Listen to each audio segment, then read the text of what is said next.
Main heading ఏందో తెలుసా? జ్ఞానుల ఆరాధన. ఈ జ్ఞానులు ఎవరు? ఏ దేశానికి చెందిన వాళ్ళు? తూర్పు దేశానికి. ఇంతవరకు పాడా తూర్పు దిక్కు చుక్క బుట్టే మేరమ్మ. జ్ఞానుల యొక్క ఆరాధన. మత్తయి సువార్త 2వ అధ్యాయం 1వ వచనం నుంచి 12 వచనాలు, 1 నుంచి 12 వచనాలు చెప్పండి. జ్ఞానుల ఆరాధన. ఈ జ్ఞానులు ఎవరు మరి? కదా, ఇందాక ఎక్కడ పోయినా జ్ఞానుల ఆరాధన, గొల్లల ఆరాధన అనేది చెప్తారు. మరి వీళ్ళు ఎవరు కావచ్చు? ఈరోజు మనం కొద్దిగా ధ్యానం చేసుకుందాం. హల్లెలూయా. జ్ఞానులు 2వ అధ్యాయం 2లో 1 చదవండి. రాజైన హేరోదు దినములయందు యూదా దేశపు బెత్లెహేములో యేసు పుట్టిన పిమ్మట ఇదిగో తూర్పు దేశపు జ్ఞానులు యెరూషలేమునకు వచ్చి, యూదుల రాజుగా పుట్టినవాడు ఎక్కడున్నాడు? తూర్పు దిక్కున మేము ఆయన నక్షత్రమును చూసి ఆయనను పూజింపవచ్చితిమని చెప్పిరి. హల్లెలూయా. చూసావా, ఏ దేశం నుండి వస్తున్నారు? తూర్పు దేశం నుండి జ్ఞానులు వస్తున్నారు. అసలు ఈ జ్ఞానులు ఎవరు అంటే యూదా మతానికి చెందిన వాళ్ళు కారు. అమ్మ మీరు ఇటు వినాలా. ఏ మతానికి చెందిన వాళ్ళు కాదు.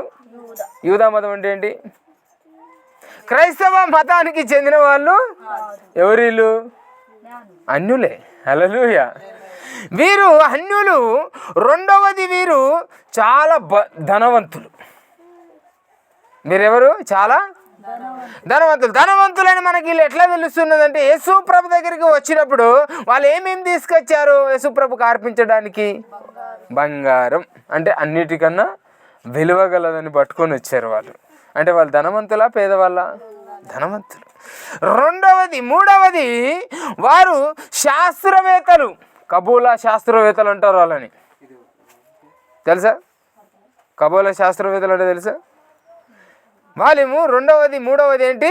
శాస్త్రవేత్తలు. వారు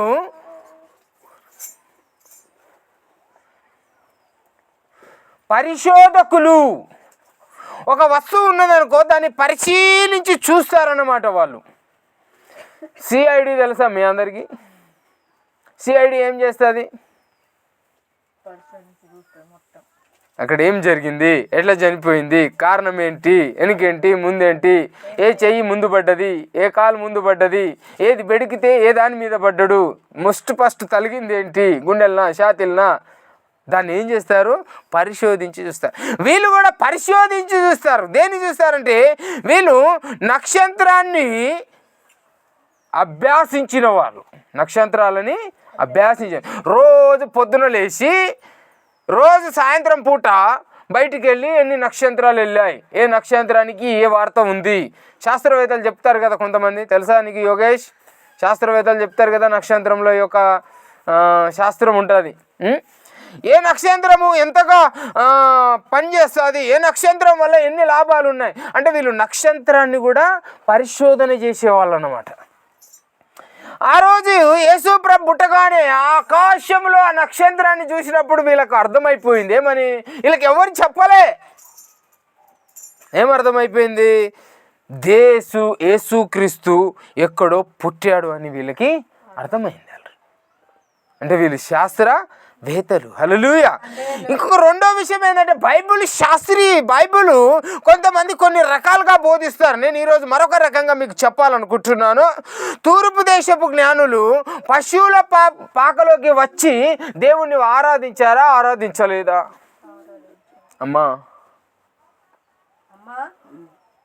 నిద్ర వస్తుందా? అమ్మకి పడుకో మరి. పశువుల పాకలోకి తూర్పు దేశపు జ్ఞానులు ఎక్కడికి వచ్చారు? అమ్మా మీరు చెప్పాలా. 3-4 సంవత్సరాల పాటు క్రిస్మస్ జరుపుకుంటూ వస్తున్నాం మనం. తూర్పు దేశపు జ్ఞానులు ఎక్కడికి వచ్చారు? పశువుల పాకలోకి వచ్చారా? ఎక్కడికి వచ్చారు? దేవుడు ఏడ పుట్టాడు? హల్లెలూయా. మరి ఎక్కడికి వచ్చారు? కాదు. హల్లెలూయా. ఎందుకంటే చాలామంది అట్లాగనే బోధిస్తారు. కొంతమంది బైబిల్ పండితులు ఏమంటున్నారంటే తూర్పు దేశపు జ్ఞానులు పశువుల పాకలోకి వచ్చి ఆరాధించారు అన్నది సత్యం కాదు.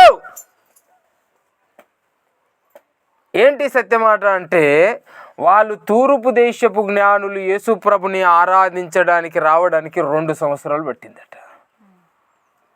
ఎట్లా 2 సంవత్సరాలు పట్టింది? హల్లెలూయా.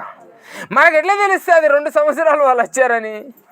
అయితే ఇక్కడ ఏమనుందంటే జ్ఞానులు వచ్చినప్పుడు మరియమ్మ ఓసేపు పశువుల పాకలో లేరు. ఒకసారి చదవండి అమ్మా మొదటి మాట. 2వ లైన్ చదవండి. యేసు పుట్టిన పిమ్మట ఇదిగో అన్న మాట కానీ చదవండి అమ్మా, చదవాలా? యేసు పిమ్మట ఇదిగో తూర్పు దేశపు జ్ఞానులు యెరూషలేమునకు వచ్చి అమ్మా అవుతుంది. ఎక్కడికి వచ్చారు వీళ్ళు? యేసు ప్రభు ఎక్కడ పుట్టారు? ఇప్పుడు మొదటి నుంచి చదవండి. దినముల యందు యూదా దేశపు బెత్లెహేములో ఎక్కడ పుట్టాడు యేసుక్రీస్తు? వీరేడికి వచ్చారు? యెరూషలేము. అంతేకాకుండా రాజు దగ్గరికి వచ్చి రాజా ఈ యూదులకు రాజుగా ఒక వ్యక్తి పుట్టాడు. ఈ భూమి మీద ఆకాశం మీద మేము ఆయన నక్షత్రముని చూసి దానిని మేము పరిశీలన చేసి యేసుక్రీస్తు పుట్టాడని తెలుసుకొని మేము యూదా బెత్లెహేమ్ అనే గ్రామాల పొంట వస్తూ ఉన్నాము, మీకేమన్నా తెలుసా అని యూదులకు హేరోదు ఒక రాజును అడుగుతారు. పోయి డైరెక్ట్ వీళ్ళు అడుగుతారా? రాజు ఏం చేస్తాడు? పిచ్చి కోపం వస్తుంది రాజుకి. అసలు రాజునే నేను, యూదులకి ఎవరిని? రాజునే నేను, నాకన్నా ఇంకా రాజు ఎవడు పుట్టి ఉంటాడు మరి అని వాళ్ళతో ఏమంటాడు తెలుసా?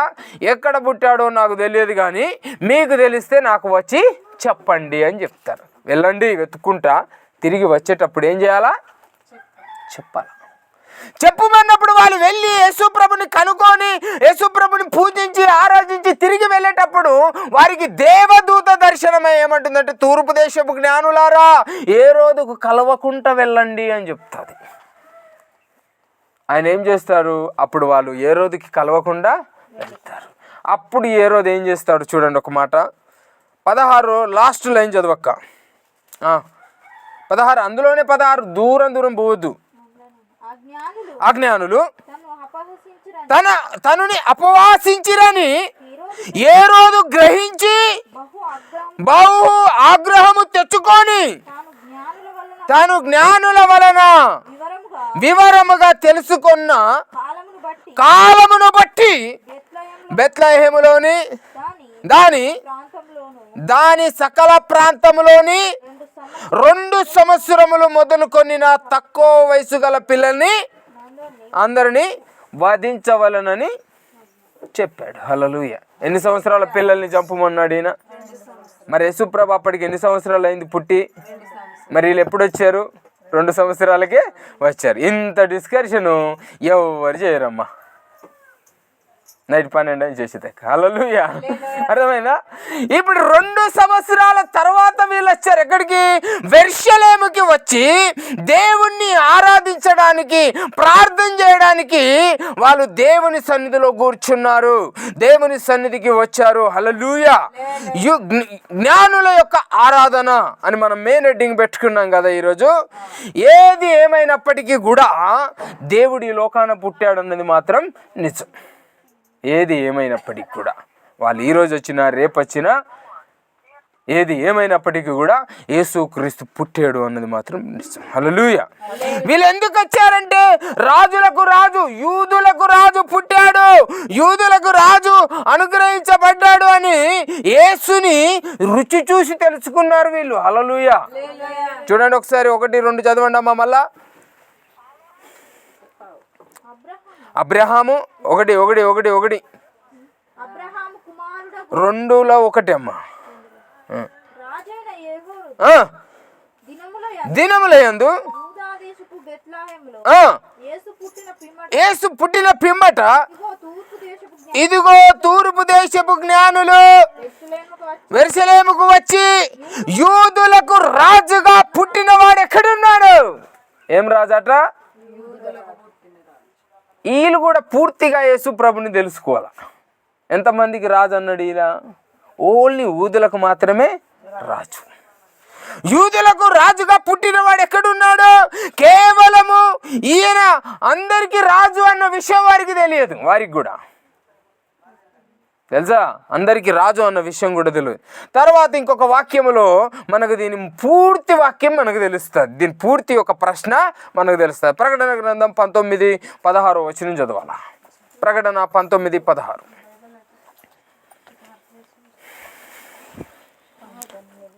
ప్రకటన 19:16.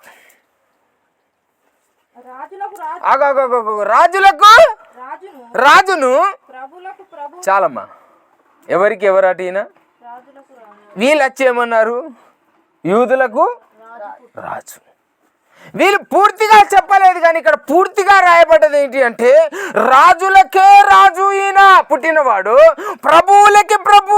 ఈ లోకంలో ఎంతమంది రాజులు ఉన్నారో రాజులకి ఈయన ఏమవుతాడు?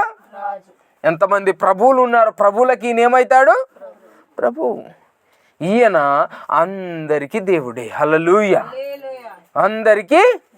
చూడండి ఒక వాక్యం, అపోస్తుల కార్యం 10:36 చదవండి. 10:36.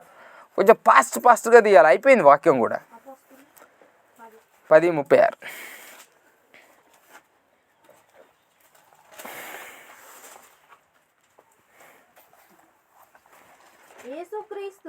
యేసుక్రీస్తు అవుతుందక్క. అందరికీ. ఎంతమందికి అమ్మ? యూదులకేనా? అన్యులకు? అందరికీ ప్రభు. ఈయన మామూలు రాజు కాదు. ఈయనను పూజించాలి, ప్రేమించాలి అని వాళ్ళు చాలా దూరం నుండి 2 సంవత్సరాల తరబడి క్రీస్తును ఎదుక్కుంటూ యూదయ, బెత్లెహేము, ఇజ్రాయేల్ ప్రాంతంలో ఆయనను కనుక్కొని ఆయనను పూజించడానికి వచ్చారు వాళ్ళు. హల్లెలూయా. చూసావా ఎంత గొప్ప ప్రేమ ఉన్నదో జ్ఞానుల దగ్గర.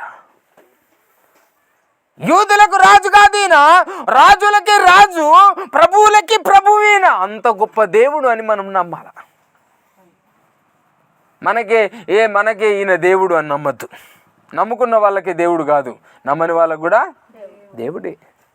మా దేవుడు అనొద్దు, మన దేవుడు అనాలి ఎక్కడన్నా మాట్లాడితే. హల్లెలూయా. అందుకు ఇక్కడ ఏమని ఉన్నదంటే మనం అంత గొప్ప దేవుణ్ణి విశ్వసించి ఉన్నాం. మామూలు దేవుణ్ణి విశ్వసించలేము. మనం మామూలు మతాన్ని మనం నమ్మలేము. ఇది మతం కాదు, ఇది ఒక మార్గం. ఇది పరిశుద్ధమైన మార్గం, జీవము గల మార్గం, సత్యమైన మార్గం. యేసుక్రీస్తు లోకానికి అందుకే వచ్చాడు. ఈ జ్ఞానులు తెలుసుకున్నారు. తెలుసా? వీరు జ్ఞానులు. ఇంకేమని తెలుసుకున్నాడు? ఈయన రాజులకు రాజు కాదు, ఈయన సర్వజ్ఞాని అని తెలుసుకున్నారు వాళ్ళు. చూడండి 10వ వచనం, 2 మత్తయి 10:10. 2లో 10. వారు ఆ నక్షత్రముని చూసి అత్యానంద భరితులై ఇంటిలోనికి వచ్చి తల్లి అయిన మరియయు ఆ శిశువుని చూచి అబ్బబ్బబ్బబ్బా సాగిలపడి. అమ్మ అవుతుంది. వీళ్ళు ఎక్కడి పశువుల పాకలోకి వచ్చారా, ఇంటిలోకి వచ్చారమ్మా? ఇంటిలోకి వచ్చారు. ఇక్కడ ఏమని ఉన్నదంటే ఆయనను చూసి సాగిలపడ్డారు. ఒక చిన్న పిల్లనికి వీళ్ళు తూర్పు దేశపు జ్ఞానులు అని పేరు రాయబడ్డది. మామూలు మనుషుల శాస్త్రవేత్తలు, భూగోళ శాస్త్రవేత్తలు. తర్వాత ఇంకేమంది? నక్షత్రములని అభ్యాతారం చేసే వాళ్ళు ధనవంతులు. ఎవరికి సాగిలపడ్డారు వచ్చి? ఎంత పెద్దగా ఉన్నాడు ఆయన అంటే ఆయన ఎంత గొప్ప దేవుడు అని వీళ్ళు తెలుసుకున్నారు. చెప్పండి, నిజమా కాదా? ఈయన సర్వాంతయామి అని ఆయనకి సాగిలపడ్డారంటే వాళ్ళు ఎంత జ్ఞానవంతులై ఉండొచ్చు. ఈయన ఎంత జ్ఞానవంతుడు అని తెలుసుకుంటే వాళ్ళు సాగిలపడచ్చు. అమ్మా ఈరోజు మనం బయటికి వెళ్తున్నాం అనుకో, మనకన్నా జ్ఞానవంతుడు అయితేనే మనం కొద్దిగా ఇది చేస్తాం. మనకన్నా కొద్దిగా జ్ఞానం లేక కొంచెం పిరిపిరి ఉంటే లెక్క చేస్తామా? మరి ఈ చిన్న పిల్లడికి వీరు ఎంత జ్ఞానంగా సాగిలపడ్డారు చూడండి. వాళ్ళు తూర్పు దేశం నుండి 2 సంవత్సరాల పాటు ఎత్తుక్కుంటూ వస్తున్నారు. ప్రభు ఎక్కడ పుట్టాడు? కానైతే యూదులు కాదు, వాళ్ళెవరు? అన్యులే. అయినప్పటికీ కూడా దేవుని సన్నిధిని వెతుకుతూ ఏమన్నారు? వారు ఆ నక్షత్రమును చూసి అత్యానందభరితులయ్యారట. అబ్బా, ఇదేంటబ్బా, ఈ ఆకాశంలో ఈ కొత్త నక్షత్రం జన్మించినదేంటి? ఈ నక్షత్రం ఎక్కడి నుండి వచ్చినది? ఇది ఎవరు ఎక్కడి నుంచి తీసుకొచ్చారని అక్కడి నుంచి వెతుక్కుంటూ వచ్చి ఆయనను చూడగానే సాగిలపడ్డారట. అబ్బా, ఎంత గొప్ప దేవుడండి ఇక్కడ పుట్టాడని. చిన్న గుడ్డు ఉంటుందమ్మా, ఇంత 2 సంవత్సరాలు 3 సంవత్సరాలు ఉన్నాయి, ఇంతే ఉంటుంది. ఇప్పుడు నీ బాబుకి ఎంత? అంత చిన్న పిల్లవాడికి సాగిల పడతాము ఎవరమన్నా? మనం మనుషులుగా పడతామా? పడలేం. కానీ వాళ్ళు అత్యానంద భరితులైపోయి ఆయనకు సాగిల పడి ఏం చేశారు? ఇంకా పూజించారు ఆయనని, ఆరాధించారు ఆయనని. అయ్యో నజరేయుడా, యేసు మెస్సయ్య, పరిశుద్ధుడా, నిజ రక్షకుడా, సామర్థుడా, దయగల దేవా, నువ్వు ఇక్కడ పుట్టావయ్యా మా పాపం కొరకు మా రక్షణ కొరకు నువ్వు ఈ భూమి మీద జన్మించావు ప్రభా, నువ్వు సత్యవంతుడవని నిజంగానే వాళ్ళు విశ్వసించారు. అబద్ధంగా కాదు, నిజంగానే వాళ్ళు ఏం చేశారు? విశ్వసించారు. యేసు జ్ఞానము ఎంత చక్కగా ఉన్నదో మీరు ఒకసారి చూస్తారా? లూకాసు వార్త 2వ అధ్యాయము, లూకాసు వార్త 2వ అధ్యాయము 47వ వచనం చదవండి. అక్కడ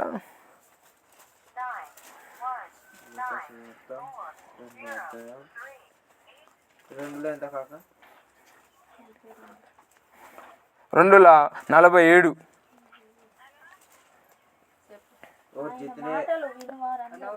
ఆయన మాటలు వినువారందరూ ఆయన ప్రజ్ఞకు ప్రత్యుత్తరములు విస్మయం పొందిరి. హల్లెలూయా. అమ్మా మంచిగా చదువు ఒకసారి. ఆయన మాటలు విను వారందరూ ఆయన ప్రజ్ఞకు ప్రత్యుత్తరములకు విస్మయం నొందిరి. చూసావా? ఆయన మాటలకి, ఆయన ఇచ్చే ఉత్తరములకి, ఆయన చేసే పనులకి, ఆయన మాట్లాడుతూ ఉంటే అక్కడ చూస్తున్న వారందరూ ఏమయ్యారంటే విస్మయం నొందారంట. అబ్బా, ఇంత ఆశ్చర్యం ఏంటబ్బా! ఎన్ని సంవత్సరాల వయసులో మాట్లాడుతున్నాడు ఆయన అంటే? ఇంచుమించు 12 సంవత్సరాల వయసులో యేసుక్రీస్తు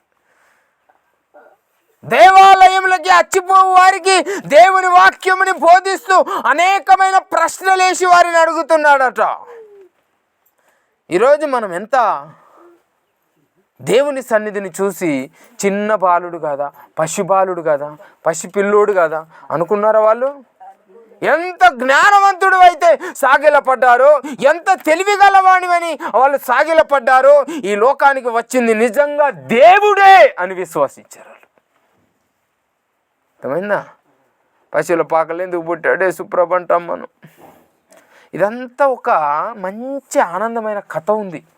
మనకి సమయం దొరికినప్పుడు దాని కొరకు మిమ్మల్ని కంపల్సరీ మీకు నేను చెప్పడానికి ప్రయత్నం చేస్తా. హల్లెలూయా.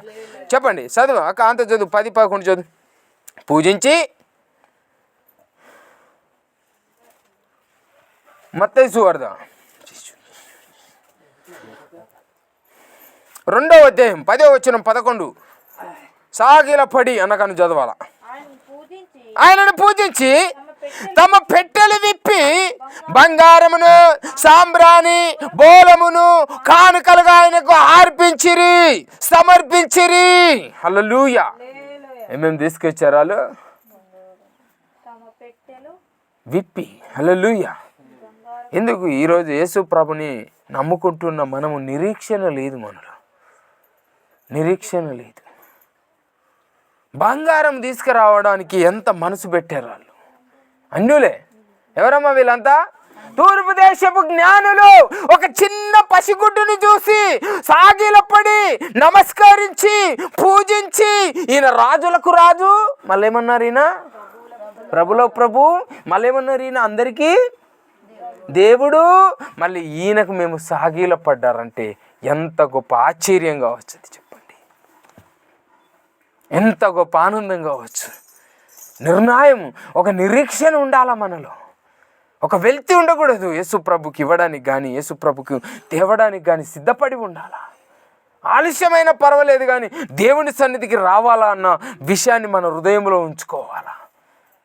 ఏ సమయం ఏం జరుగుద్దో తెలియదు, ఏ సమయంలో ఏమైపోతామో తెలియదు, ఎప్పుడు ఏం జరగబోతుందో మనకు తెలియదు. జాగ్రత్తగా దేవుణ్ణి ఆరాధించాలి. హల్లెలూయా, హల్లెలూయా. మనం ఈరోజు అందరం మోకాళ్ళ మీద కూర్చొని, యేసయ్యా ఇదిగో ఈ తూర్పు దేశపు జ్ఞానుల వలె నిన్ను ఆరాధించే శక్తిని మాకు దయచేయి అయ్యా, నిన్ను ప్రార్థించే శక్తిని మాకు దయచేయి.